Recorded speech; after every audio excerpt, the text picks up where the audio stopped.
PM Modi के vision vibrant village योजना को आगे बढ़ाने के लिए 16 अप्रैल को केंद्रीय मंत्री पीयूष गोयल पिथौरागढ़ पहुंच रहे हैं।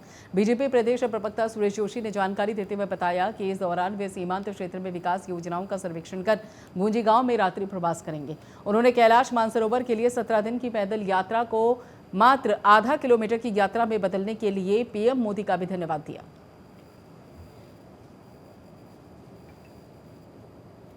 मोदी जी की सरकार ने उत्तराखंड को विशेष तवज्जो दी है। इसके प्रमाण इस बात से मिलते हैं कि भारत सरकार के अनेकों सीनियर मिनिस्टर्स जो सीमाओं में जाकर के हर गांव में रात्रि विश्राम कर रहे हैं। इसी श्रेणी में 16 तारीख को भारत सरकार के सीनियर मिनिस्टर पीयूष गोयल जी का गुंजी में भ्रमण है, यानी तिब्बत के लास्ट बॉर्डर पर, और वो रात्रि विश्राम करेंगे, वहां लोगों से मिलेंगे। लेकिन एक महत्वपूर्ण बात इसके साथ साथ ये है कि कैलाश मानसरोवर की जो यात्रा है, जो हिंदुओं का एक सर्वोत्तम और सबसे बड़ा धार्मिक स्थल है, जहां भोले निवास करते हैं, शिव जी का निवास है, और देश से विदेश से सनातनी लोगों का उस मंदिर में, उस कैलाश में जाने का एक इच्छा रहती है। मोदी जी ने कहा था कि हम कैलाश की यात्रा को सुगम बनाएंगे, सरल बनाएंगे। आज वो काम भी मोदी जी की सरकार ने पूरा कर दिया है। अब मात्र अगर हम पिथौरागढ़ से धारचूला और लिपुलेख बॉर्डर होते हुए कैलाश मानसरोवर जाते हैं तो हमको आधा किलोमीटर सिर्फ पैदल चलना है। मोदी जी की सरकार ने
मध्य प्रदेश के कृषि मंत्री कमल पटेल ने मसूरी मिलेट के 2023 के अंतर्गत क्षमता और अवसर पर हो रही राष्ट्रीय सम्मेलन के पत्रकारों से बातचीत में कहा कि भारत देश कृषि प्रधान देश है और कृषि मजबूत होगी तो देश मजबूत होगा।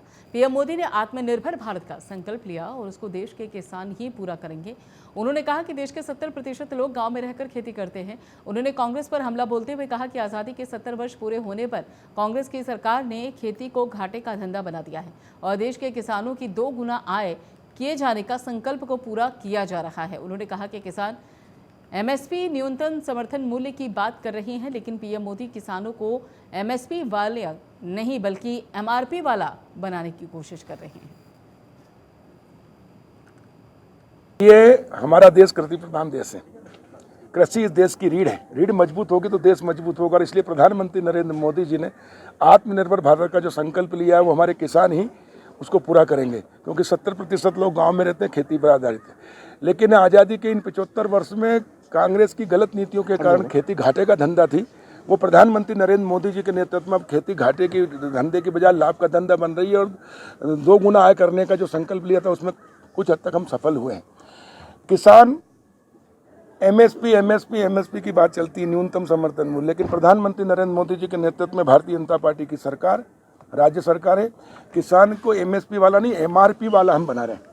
जैसे मैं किसान हूँ, पहले बाद में मंत्री हूँ, मैं गेहूँ पे जब क्या करता हूँ तो गेहूँ बेचता हूँ एमएसपी पे, लेकिन अगर मैं मैदा और आटा बना के बेचूंगा तो एमआरपी पे बेचूंगा, क्योंकि पानी की भी एमआरपी होती है, हर चीज़ की एमआरपी, किसान की फसल की एमआरपी नहीं। और इसलिए प्रधानमंत्री जी ने 1 लाख करोड़ रुपया कृषि अधोसंरचना विकास फंड दिया, जो नाबार्ड के माध्यम से 2% ब्याज की छूट रहेगी।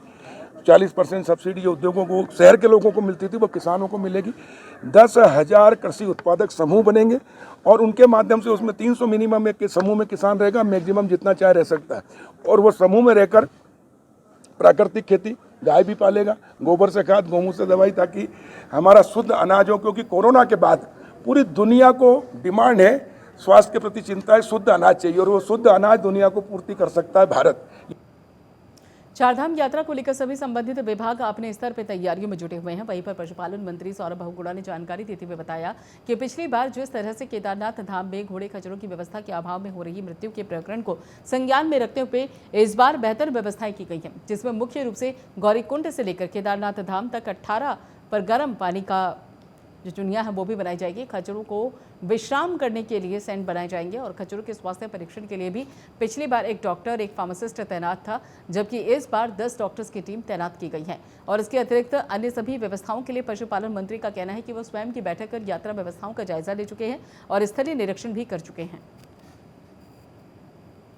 पिछली बार जब मैंने कार्यभार संभाला था तो चारधाम यात्रा के बीच में ये खबरें आई थी कि वहाँ पर घोड़े खच्चरों की मृत्यु हो रही है, और मैं स्वयं गौरीकुंड तक गया था। वहाँ पर सारे स्टेक होल्डर से मिला था, चाहे वो हमारे घोड़ा खच्चर के डंडी गंडी के जो यूनियन है उनसे मिला था, हमारे श्रद्धालुओं से मिला था, हमारे अधिकारी लोगों से मिला था। और कुछ कमियां सामने थी।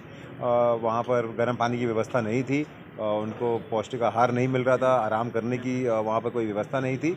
लेकिन इस बार यात्रा शुरू होने से पहले हमने लगभग 16 समीक्षाएं बैठकें करी हैं। मैं खुद रुद्रप्रयाग 3-4 बार होकर आया हूँ, वहाँ पर समीक्षा बैठकें करी हैं और हमने इस बार अच्छी व्यवस्थाएं खड़ी करने का काम किया है। जो 18 किलोमीटर का स्ट्रेच है उसमें हमने 18 गर्म पानी की चरियाएँ बना दी हैं ऑलरेडी, जो गीज़र से गर्म पानी मिलने की उनकी व्यवस्था रहेगी।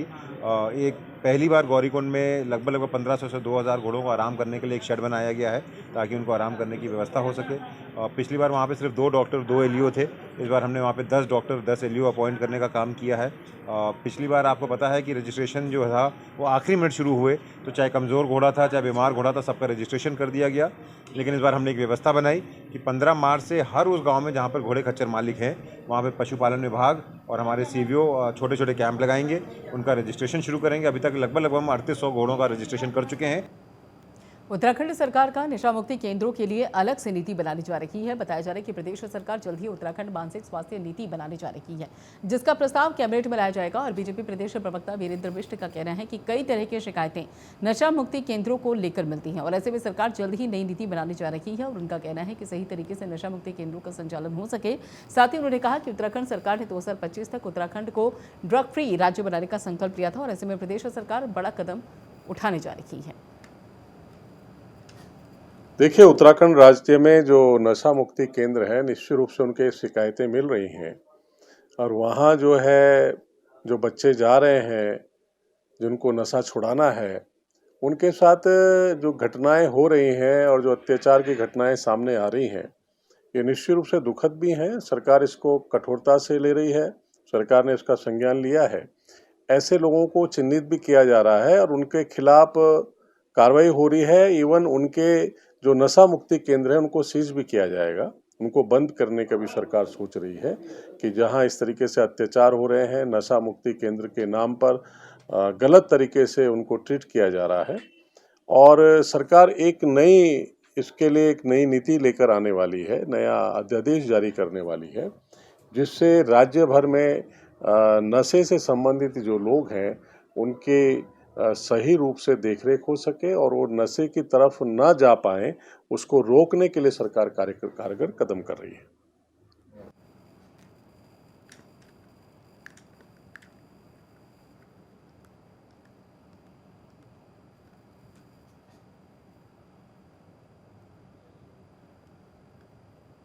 जोशीमठ भू धसाव आपदा को लेकर एनटीपीसी प्रबंधन ने अपने जोशीमठ टाउनशिप कार्यालय में आयोजित मीडिया से संवाद कार्यक्रम के तहत प्रेस वार्ता में जोशीमठ भू धसाव पर अपना पक्ष स्पष्ट करते हुए बताया।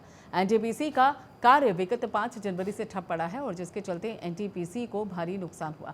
एनटीपीसी की भूमिगत सुरंग से जोशीमठ में भूधसाव प्रकरण को जोड़ा जाना सरासर गलत है और टनल से जोशीमठ नगर को कोई नुकसान नहीं हुआ है। भूधसाव की जांच कर रही राष्ट्रीय एजेंसीज ने भी अब तक जांच रिपोर्ट में एनटीपीसी का नाम नहीं जोड़ा है और इस भूधसाव से सुरंग निर्माण देश के लिए अभिशाप नहीं होता है और दूरगामी लाभ होते हैं। लिहाजा राष्ट्र हित के लिए जल्द परियोजना का कार्य शुरू होना जरूरी है। 6 साल की परियोजना को प्राकृतिक कारणों के चलते 15 साल से ऊपर लग गए हैं और रन ऑफ रिवर पर आधारित इस जल विद्युत परियोजना को जोशीमठ भूधसाव के चलते कार्यबंद होने पर हम 1 साल और पीछे हो गए हैं। परियोजना पूरी होने पर क्षेत्र को करीब 12% बिजली मुफ्त मिलेगी। कारण ये बताया जा रहा था कि जो जोशीमठ में धसाव हो रहा है उसका हमारी परियोजना से कोई संबंध है। इस संदर्भ में हमने सारे तथ्य आप सभी को भी बताए, जनता को भी बताए और अथॉरिटीज़ को भी बताए, बहुत सारे एजेंसीज़ को भी बताए और ये दर्शाया जा सकता था कि हमारी परियोजना का इस भू धसाव से कोई संबंध नहीं है।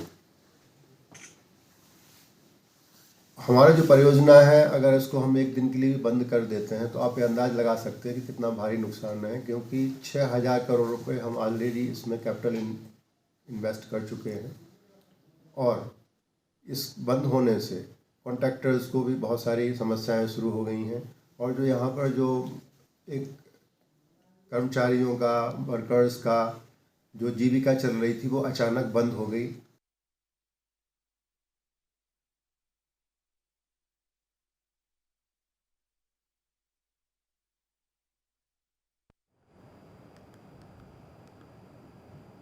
देहरादून में चारों धामों के मंदिरों में लगने वाली लंबी लंबी कतारों और दर्शन में लगने वाले कई घंटों के समय को देखते हुए दर्शनार्थियों की सुविधा के लिए दर्शन हेतु स्लॉट और टोकन वितरण के साथ ही कतार प्रबंधन की व्यवस्था लागू की गई है। पर्यटन मंत्री शमराज ने कहा है कि दर्शनार्थियों को अपने स्लॉट समय अवधि अधिकतम 1 घंटा ही कतार में लगना पड़ेगा। इतना ही नहीं, प्रत्येक धाम में टोकन वितरण हेतु काउंटर लगाए जाएंगे और जहां पर स्लॉट के अनुसार दर्शनार्थियों को टोकन वितरित किए जाएंगे। उन्होंने कहा कि इससे 4 धामों में आने वाले दर्शनार्थियों को न केवल मंदिर में सुविधाजनक दर्शन होंगे बल्कि धाम पर भ्रमण संसाधनों के अवलोकन होते पर्याप्त समय भी सुलभ हो सकेगा। चारों धामों के मंदिरों में लगने वाली लंबी लंबी कतारों और दर्शनों में लगने वाले कई कई घंटों के समय को देखते हुए दर्शनार्थियों की सुविधा के लिए दर्शन हेतु स्लॉट, टोकन वितरण एवं कतार प्रबंधन की व्यवस्था लागू की गई है। प्रत्येक धाम में उपलब्ध स्थान व आवासीय क्षमता के अनुरूप संबंधित जिलाधिकारियों की सहमति के आधार पर धामों में दैनिक दर्शन हेतु सीमा का निर्धारण किया गया है। इस व्यवस्था के अंतर्गत धामों की मंदिर समितियों से मंदिरों का दर्शन हेतु खोले जाने की अवधि घंटों से दैनिक दर्शनों हेतु निर्धारित सीमा से विभाजित करते हुए 1-1 घंटे के स्लॉट में दर्शनार्थियों की संख्या का निर्धारण किया गया है।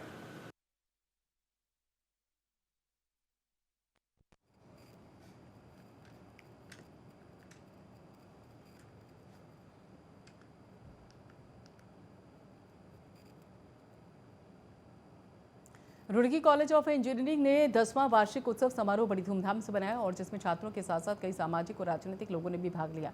कार्यक्रम के दौरान छात्रों को उत्साहित करने के लिए पुरस्कार भी दिए गए। वहीं कार्यक्रम में मुख्य अतिथि के तौर पर महामंडलेश्वर आनंद गिरी महाराज ने भी भाग लिया। वहीं रुड़की विधायक प्रदीप बत्रा, बीजेपी जिलाध्यक्ष शोभाराम प्रजापति सहित पूर्व विधायक सुरेश चंद्र जैन भी शामिल हुए। कार्यक्रम के दौरान कॉलेज के छात्रों ने कार्यक्रम पेश कर अतिथियों को मंत्रमुग्ध कर दिया और ये कार्यक्रम 2 दिनों तक जारी रहेगा। रुड़की नगर में हमारे बहुत ही प्रतिष्ठित श्री सत्येंद्र गुप्ता जी हैं, जिन्होंने सीए होते हुए भी शिक्षा क्षेत्र में कदम रखा है और रुड़की को 2 बहुत अच्छे कॉलेज दिए हैं। यहाँ सबसे अच्छी बात यह है कि शिक्षा के साथ साथ संस्कारों का है। तो सत्येंद्र गुप्ता जी और नमन उनका पुत्र और नीरू ये सब मिलकर बच्चों के सुशिक्षित होने के साथ साथ सुसंस्कारित होने पर बहुत बल देते हैं और जिसका जीता जागता प्रमाण जो है ये जो कार्यक्रम हो रहा है, इसमें बच्चे कितने उत्साह से भाग ले रहे हैं और कार्यक्रमों की जो क्वालिटी है और उनके अंदर जो संस्कार है, संस्कृति है, भारतीयता है, वो देखने लायक है। तो मैं बहुत बहुत बधाई देता हूँ, शुभकामना देता हूँ सत्येंद्र गुप्ता जी को। आज उनका जन्मदिन भी है और नमन को कि शिक्षा क्षेत्र में और ऊंचाइयों तक ये अपने कॉलेज को लेकर जाएं और बहुत जल्दी इनका कॉलेज एक विश्वविद्यालय के रूप में परिणित हो और बाकी विश्वविद्यालयों के लिए एक आदर्श बने।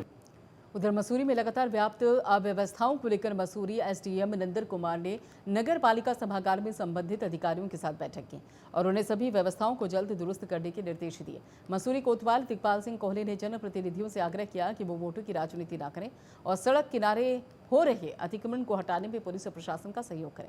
उन्होंने कहा कि माल रोड में सड़क किनारे हो रहे अतिक्रमण के कारण सबसे ज्यादा व्यवस्था फैल रही है और जिससे लोगों को भारी दिक्कतों का सामना करना पड़ रहा है। वहीं कई जगह सड़क किनारे ठेकेदार द्वारा निर्माण सामग्री का ढेर लगा रखा है, जिस कारण कई जगहों पर जाम लग जाता है, यातायात में बाधित हो जाता है। मसूरी नगर पालिका के सभासद आरती अग्रवाल, मनीषा खरोला, गीता कुमारी के साथ ही सरिता कोहली ने कहा कि सड़क किनारे कई ठेकेदार निर्माण सामग्री डाल रहे हैं, जिससे भारी दिक्कतें पेश आ रही हैं। उद्देश्य है, अभी देखिए, अभी लोअर मॉल में काम हुआ है तो यूपीसीएल और पीडब्ल्यूडी के कोऑर्डिनेशन में काम चल रहा है। अभी तक की जो कार्यवाही हुई है उसमें हमारा जो ब्लैक टॉप है वो लाइब्रेरी की तरफ हम बढ़ रहे हैं। अभी तिब्बतन मार्केट का हो गया है, अपर मॉल भी हो गया है। तो अभी जो हमारा एक्सकेवेशन खुदाई का जो काम है वो जो रिमेनिंग वर्क है वो टिल पिक्चर पैलेस बचा हुआ है लोअर मॉल में, तो अभी वही कर रहे हैं। डेडलाइन के अकॉर्डिंग काम कर रहे हैं, जो भी टाइमलाइन है, और इसकी मॉनिटरिंग भी चल रही है और कोऑर्डिनेशन भी फैसिलिटेट किया जा रहा है। इस मीटिंग में ऐसी चीज़ें संज्ञान में आई हैं और जो भी कंसर्न्ड अधिकारी हैं उनको ये निर्देश दिया गया है कि इसमें वो जो भी रेस्टोरेशन वर्क होना है वो जो प्रीवियस जो भी उसकी सिचुएशन रही होगी उसी के अकॉर्डिंग होगी और इसमें आगे पत्र लिख भी किया जाएगा और अगर ये काम नहीं होता है तो कार्रवाई भी की जाएगी। इस तरह के निर्देश दिए गए हैं इनको।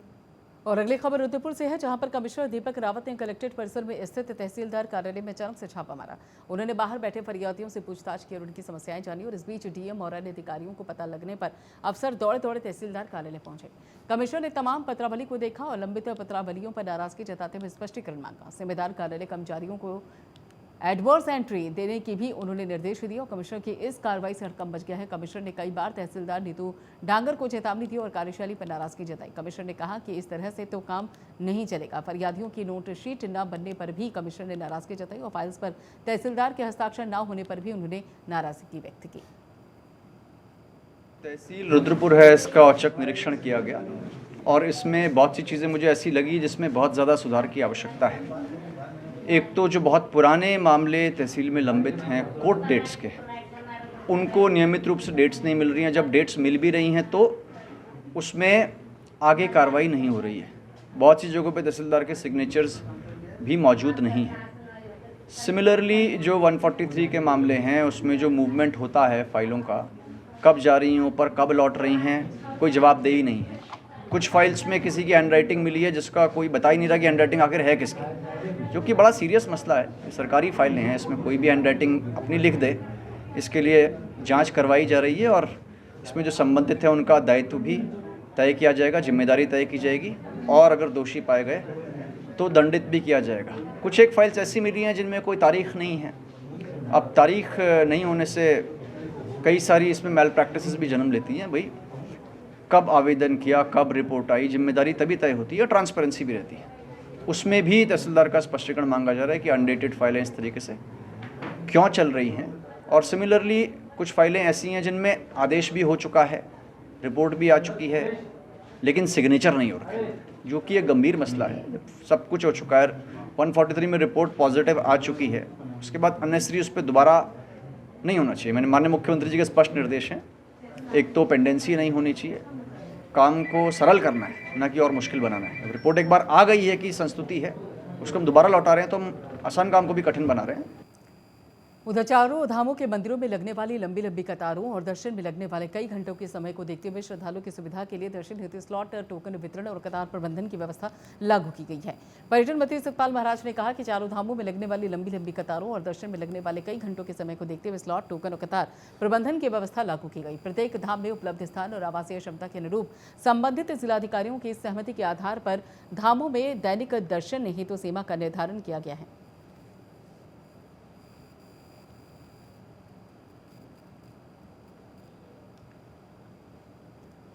उधर पौड़ी जिले के चौबटाखाल विधानसभा के पोखड़ा क्षेत्र के 2 युवकों की आग लगने से मौत हो गई। ग्रामीणों ने बताया कि दोनों युवक जंगल की आग को बुझाने के लिए वनाग्नि में झुलस गए और आग में झुलसने से 2 युवकों की मौत हो गई है। दोनों युवक अपने दोस्त की शादी में शामिल होने के लिए दिल्ली से दोस्त के गांव सिडियाखाल आए हुए थे और हादसे की जानकारी ग्रामीणों ने वन विभाग को दी।